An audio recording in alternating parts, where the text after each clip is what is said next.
పరిటాల శ్రీరామ్ ఆధ్వర్యంలో వైసీపీలో టీడీపీ నేతలు చేరారు. ధర్మవరం పట్టణంలో టీడీపీ నియోజకవర్గ ఇన్ఛార్జ్ పరిటాల శ్రీరామ్ ఆధ్వర్యంలో అధికార వైసీపీ నుంచి టీడీపీలోకి అనేక మంది చేరారు. పట్టణంలోని 14వ వార్డుకు చెందిన కొందరు వైసీపీ నాయకులు కురుమ సంఘం రాష్ట్ర కార్యదర్శి బండి వెంకటేష్తో పాటు యశ్వంత్, బాలకృష్ణ, హరి, సుబ్బు, సుబ్రహ్మణ్యం, అభి, సూరి, చలపతి, రాము, నారాయణస్వామి, సంతోష్, రాజేష్తో పాటు మొత్తం 25 కుటుంబాలు టీడీపీలో చేరారని అన్నారు. ధర్మవరం పట్టణంలోని టీడీపీ ఆఫీస్ వేదికగా అన్నారు. ప్రత్యేక సమావేశంలో పరిటాల శ్రీరామ్ పార్టీ కండువా కప్పి ఘనంగా ఆహ్వానించారు. అనంతరం టీడీపీలో చేరిన వారందరికీ కూడా తాను అండగా ఉంటానన్నారు.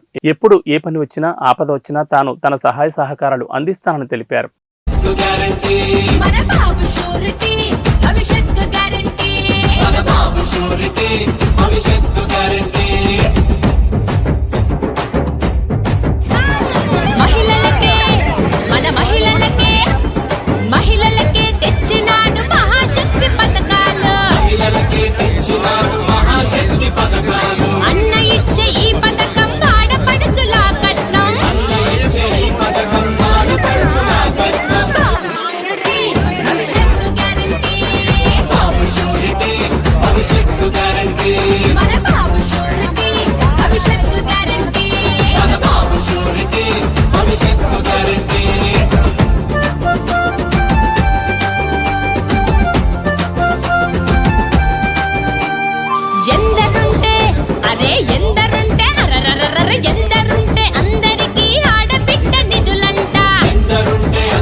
జై తెలుగుదేశం, నారా చంద్రబాబు నాయకత్వం, పరిటాల శ్రీరామ్ నాయకత్వం, జై తెలుగుదేశం, సైకో పోవాలి, పరిటాల నాయకత్వం.